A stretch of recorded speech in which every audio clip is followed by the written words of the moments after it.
Good evening, America, Youth pastors, and welcome to America. Youth Ministry TV, And today we will be talking about the news.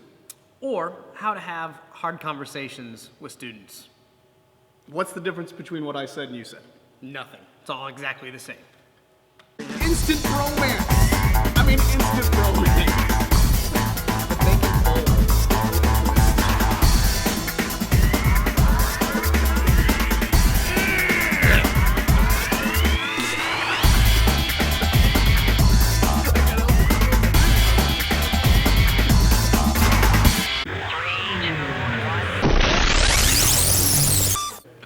Hey guys, welcome to Youth Ministry TV. My name is David Hansen. And my name is Ben Fawcett. I'll do my David Hansen impersonation real fast.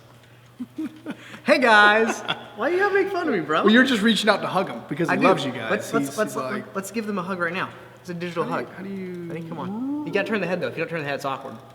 Are we hugging them? Okay, that's a good question. David, do you think universally everybody knows to go left, or do you think some people get confused and go right? You know, when you're going in for the hug. You should always go left. See what? Should always go When left, you go right? left, it's like this. Yeah. Have you ever gotten in one of those awkward things where you're going in for a like either a side hug, but somebody else is coming at you for the full hug, or maybe you're going for the full hug, but they're coming at you with a side hug? That can always create a very peculiar situation, right? When you're Yeah. like sometimes I do this with some of the younger girls who like really like to give full on frontal Oh, yeah, hugs, and it's side kind of hug. awkward. So you kind of be like, hey, side hug, you know. But I think that's a skill that pastors in general have perfected. So, Yeah. and if you don't know how to do that, you need to learn how to do that. We live in a confusing time though because there's so many different ways to greet. Like, is this dude gonna fist bump me? Or are they gonna high five me? Or are they gonna handshake? Or are they gonna go full hug? Or are they gonna go side Half hug? hug with the slap on the back, like Oh yeah. What's up, bro? The bro it up. Yeah. Because I've gone up to other dudes, and I'm all like this. And they're like this, and I feel like an idiot, and I'm like, That's all right. That's when you just go. You go like this, and then you're like, oh, they're going with this. They're like I this. gotta bring up the other hand. Like, yeah, but this is still in the middle. It's still in the middle. I'm just saying it's a confusing time. I think there's never been as confusing time of greeting each other. Why can't we go to just greeting one another with a brotherly kiss? Like God tells us to. I thought you were going in the direction of like, since you're Asian, to go with the traditional just Wow. the bow. Wow. When I spent time overseas in Asia, I love that. I love it. You just walk in, you just do the.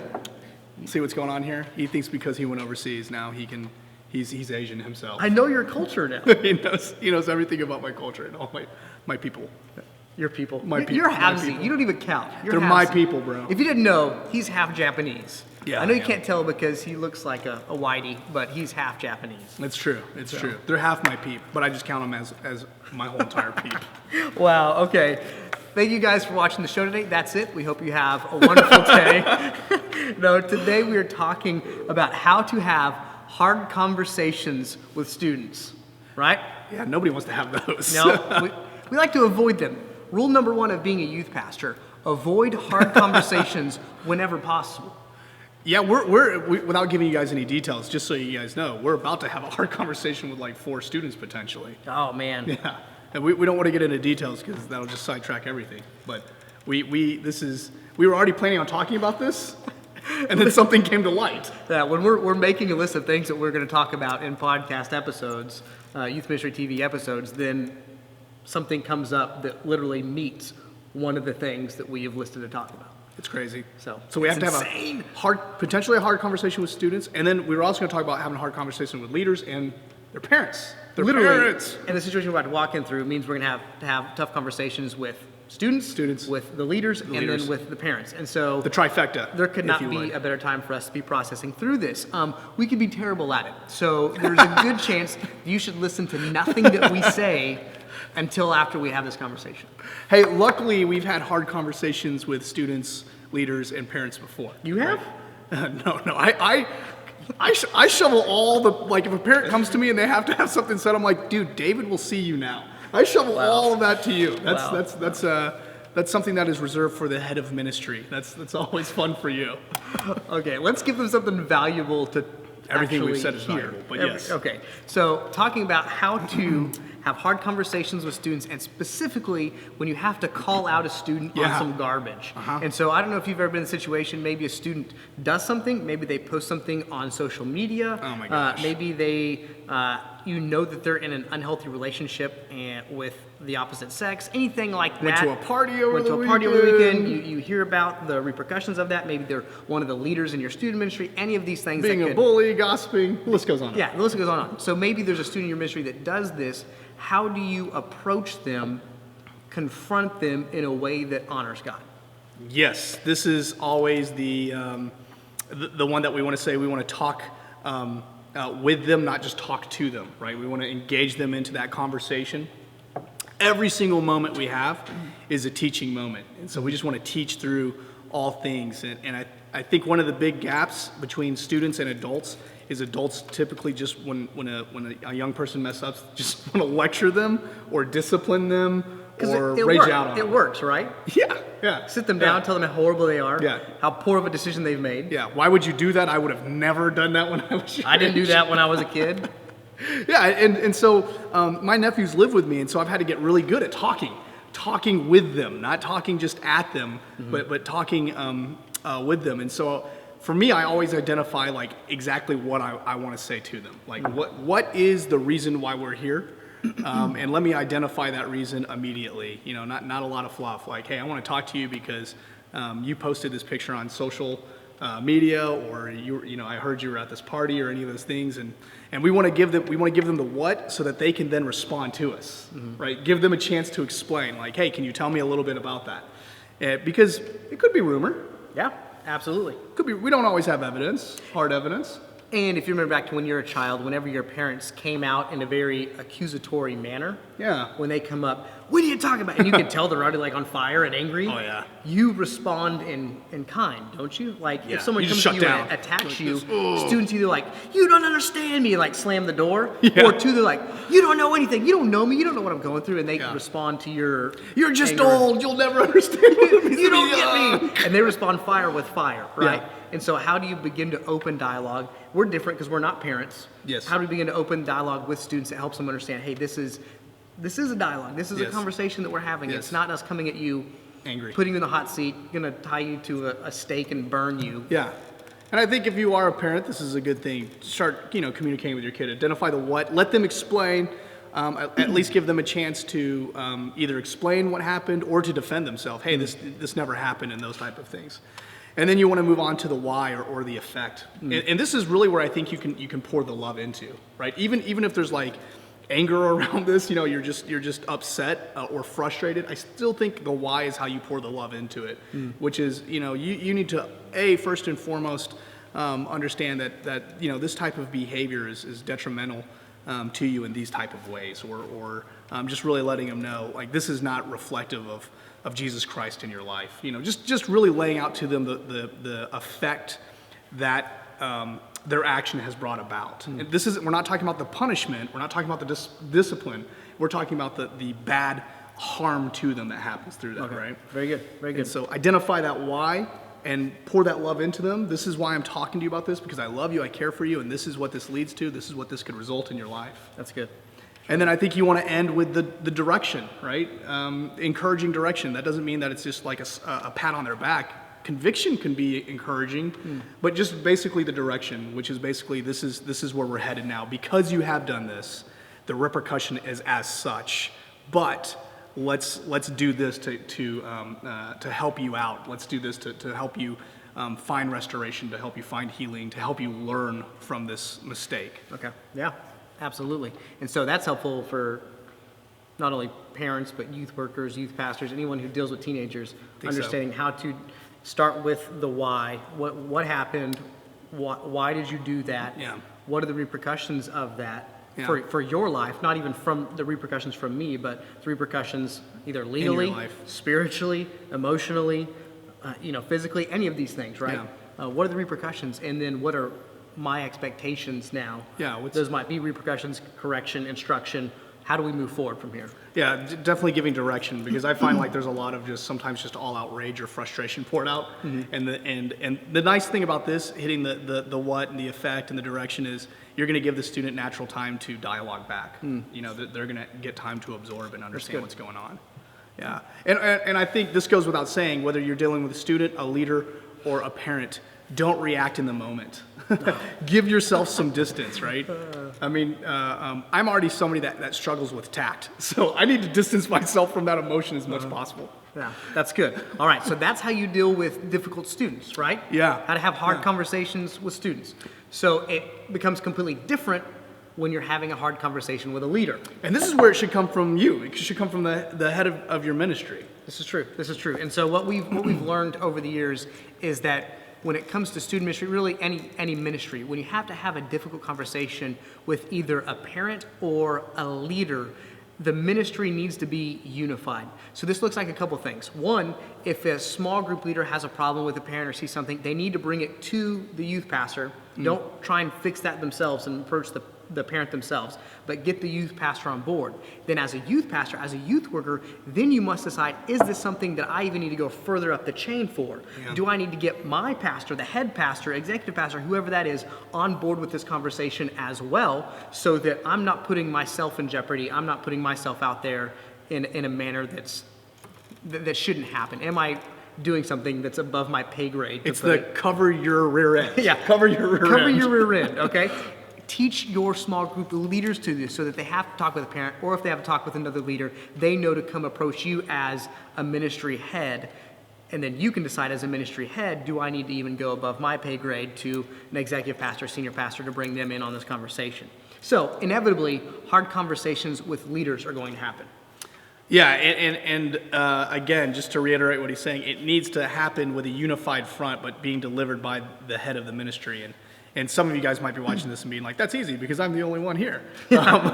So that's good. But a lot of you guys operate with a lot of lay leaders, and you entrust in these lay leaders, and just know, don't delegate these things down, and definitely get this on their radar as soon as possible, just as David was saying, to bring that to you as quickly as possible. And then you get them on board with how that's going to get communicated out, coming from your mouth. Because we have had bad experiences when it's a lay leader talking to another lay leader, or a lay leader talking to a parent. Yes. We've had both those things happen, unfortunately. Difficulties. And just misunderstandings. And then they come to you after that's already fallen apart, and you're just trying to figure out what's happened and be like, what? Who said what? Why did you say that? And it's just better if they come to you and you're able to sort it out, give them encouragement, then approach them together, right? Yeah, and we know that all these things are coming from best of intentions, right? Yeah, It's not like so the lay leader's like, is I'm it- going to blow something up. Is it Matthew 15:18 or Matthew 18:15? Where it talks about if your brother sins, go one-to-one, Oh, yeah. confront him. Yeah. If he still does, show him his sins in private, then bring someone else on board. And so a lot of leaders do this like, oh, I'm called to go to the brother one-on-one, so I just need to go and approach them and correct them. Well, a lot of times that can end poorly, right? And so if it's a friend, absolutely, but once you get into ministry, it might be best to go to your ministry head, bring them on board so there's a united front. Yeah. Okay, so let's now look at how to talk to a leader. Let's start with leaders and then we'll move to parents. How do you talk to a leader? How do you have a hard conversation with a leader? How do you correct a leader? How do you engage a leader? Do you just grab them by the collar and like put them up close, and you're Listen like, to me. and you do that thing where you're talking through your teeth? Is that what you do? Did you experience this or something? No. Wow. No, but let's face it, we all want to do that sometimes, right? This is true. This is true. That might be the best course of action. Who knows? Here's what I would do. The opposite, okay? I would say have a light touch. A light touch. This makes sense. And not even a physical touch. But by light touch, I mean enter into the conversation, loving them, affirming them, saying, you are a leader in our ministry. You give selflessly of your time, your talents, and your abilities to benefit our ministry. I appreciate that. So you're talking about encouraging. Yeah. And so encourage them and then guide them down the path of direction and correction. And so affirm who they are, affirm what they've done for you, affirm their position in your ministry, but then direct them toward the difficult conversation. Don't shy away from it, don't ignore it, direct them toward that difficult conversation. Have the difficult conversation and be very clear about your expectations from them. Because a lot of times we can get in those conversations, and if you're like me, you're a people person, and you want to make people feel happy. Ben's the opposite. He just wants to piss people off. And so I want to make people feel happy and loved. And so I can find myself in the situation where I'm just loving and affirming, and then I don't be as You forget what you're there to do. I don't be as clear as I probably should be about, hey, I know you're walking through this struggle. Oh, yeah, I see what know you're you're saying. walking through this, but these are now my expectations because of the difficult struggle you're going through. So do you find My yourself having that expectation is now second doing this. conversation? And so sometimes that means we have to have a follow-up conversation of maybe I wasn't clear, let me be clear, so you can practice being clear in the first conversation of value them, love them, but then discuss the issue and be absolutely clear about your expectations and how they need to move forward. Also letting them know that there will be a follow-up conversation regardless, like how are you processing this? How are you following up with this, right? Follow-up is so important. Absolutely. So let me ask you this. If you're having that hard conversation and you encourage them and you lay it out clearly and they repeat it back to you so you know they understood it, how many times do you keep having that conversation before it's one of those things where it's all like, hey, we really appreciate you and we love you, but unfortunately there's just not a place for you to serve in this capacity. You know, Yeah. maybe there's a different service, a different way you can serve the ministry, but in this capacity, unfortunately we haven't seen the growth or the adjustments we need to. Yeah. So what does that look like and how many tries do you give them? I would say? 70 times 7. 70 times 7. So basically, they're never going anywhere. No, literally one of the most difficult things in ministry is to remove someone, right? Someone who's willingly serving, is happy where they're at. You realize they don't need to be serving out and asking them to step in. That's one of the most difficult things possible. Yeah. And that's last resort, but if you've seen multiple times that they fail to meet your expectations, you should have clear boundaries of when you're going to ask them to at least step down to an assistant role, step down to an observer role, step down to an attender role, and then if they still have not stepped up and grown in any way, shape, or form, then saying serving right now might not be the best opportunity for you. I don't think there's one set number of times. Yeah. I think it's a case-by-case Yeah, basis, that makes sense. dependent upon how serious their offense is. Yeah, I mean, certainly, like if it was something like, hey, I need you to track attendance at your small group, you're not going to get rid of like somebody that's You trying to failed serve to the take kingdom. attendance 4 times. Yeah, You're yeah, out. Yeah. But if it's somebody that maybe is out of a good place, best of intention place, they just can't seem to get it in their mind that they shouldn't be meeting with a student of the opposite sex one-on-one in a 'Cause room all that's secluded. serious, That's bad. That's really You bad. that happens, you confront them, you say that is absolutely not supposed to happen, and that happens again. That's a serious offense. That's hey, maybe second time, I'm going to have to step down because that's a serious offense. Yeah, that could get you in a lot of stew. Absolutely. So even having a good idea of like what hard conversations do you prioritize rank? Like this is kind of just kind of broaching the subject of a hard conversation, but this is something where they'll get a lot more leeway and growth. Yeah. This is one where there's almost zero tolerance. Almost zero tolerance. And right? that'll come across in your trainings. If you're training them well, if you're teaching them well, then hopefully they'll know the things that they can do and absolutely should not do, right? Yeah, So- and that's something you guys have to figure out for your own student ministries. I know we have a system that we go by that allows us to have those type of things in place. And then finally, we're going to talk just for a moment about talking to parents, because every single one of you should be engaging in parent ministry. Part of your job as a youth worker, whether you're full-time, part-time, or an intern, whatever it is to make sure that you are engaging parents, right? Yes. I just got to go to a forum about family ministry, and just they overemphasized how much time parents spend with their kids versus us as youth workers, and how important family ministry is. And so we need to be engaged with parents. And when you're engaged with parents, there's going to be difficult, hard conversations with parents. Yeah, we get the students like teeny tiny amount, right? Because you get them on the Sunday worship service, which let's say your worship service is a long one, it's an hour and a half, and you have a lot of students there. It's not like you're spending more than 5-10 minutes per student in any way, shape, or form, because you're just kind of making your rounds, making sure everyone knows that you're excited that they're there. And then we get them on Wednesdays again. If we're lucky, we get them on Wednesdays again. And again, it's one of those things where they're there for an hour and a half. How much individual attention do they get? Yeah. And so anytime that you find yourself engaging with parents, that's going to naturally lead to most likely difficult conversations, especially when parents have different values, different expectations, anything like that. And so when you run into trouble with a parent, follow these steps. Number 1, be quick to address the problem. Don't ignore the problem. Don't bury the problem. Just be like, oh, well, they just need to get over it and let it go. inevitably they'll probably go above your head and complain about you to somebody. So be direct. Call the parent into the office. Set up an appointment as quick as possible through email, phone call, whatever it is. Be like, hey, we need to get together face to face and meet. What's the When can advantage that of being quick? Like, what's the advantage of being quick and proactive You instead get of ahead being of it. reactive? The last thing you want is for them to be festering with other parents, them to be festering with other leaders, them to be festering with their students, and now your reputation fester. is damaged and there's been a lot of festering going on, right? Yeah. We don't want festering. That's Fester. we just use the word fester this week. There's your challenge. So be quick. Once you meet with a parent, what I want you to do is be absolutely clear about the problem, seek to understand their point of view, what they're struggling with, where you might be suffering miscommunication, right? Yeah, So if yeah. they have expectations and you're not meeting them, maybe they have misunderstood what you're offering and what you're there to do. And so be very clear about what you see as the problem and then get them to say, hey, this is where I see the problem. Do you think that happens a lot? Like, do you find parents coming in to meet with you and they're already have like an assumption over why they're coming in, and you have to like re-clarify and be like, no, okay, I understand this is something that you want to talk about, but what we're here to talk about today is this in particular? It's not always that, but they'll have a frustration maybe with some ministry issue, and it's really tied back to something else. Okay. It's not like I'm upset with the fact that you're teaching my student this, but your understanding is what they're upset with is communication with them or something like that. Yeah. Most of the time it's the parent's frustrated about something. You need to have the difficult conversation. Then once you get them in, you realize, oh wow, you're operating out of a deep-seated hurt, right?